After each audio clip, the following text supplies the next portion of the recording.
Всем привет! Небольшой видеоотзыв по операции Belius Clinic. Прошел год с момента операции. Примерно такой результат можно видеть. Обычно на видеоотзывах голова у людей намыта. В данном случае пару дней голову не мыл. Собственно, можно видеть, да, какой у меня, собственно, сейчас отобьем. Тем, кто, скажем так, имеет средства и время, но сомневается, хотел сказать, что чем дольше вы сомневаетесь, тем дольше вы уходите лысыми. Вот. Опять же, те, кто уже собирается на операцию, хотел сказать, что обязательно обратите внимание на линию волос. Если вы не решите для себя, какую линию волос вы хотите, доктор чаще всего просто нарисует вам прямую. Поэтому подумайте, может быть, какие-то есть анатомические особенности, которые вы хотели отобразить, да? Вот.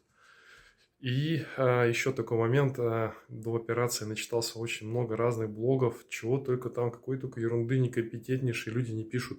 Пишут, что там какие-то кратеры лунные на голове остаются, чего только там не происходит. На самом деле ничего там такого специфического нету, то есть можно посмотреть. Вот у меня донорская зона после операции.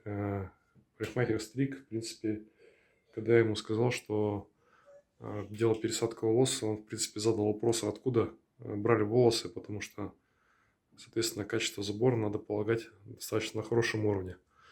Вот, так что такие дела. Всем волос.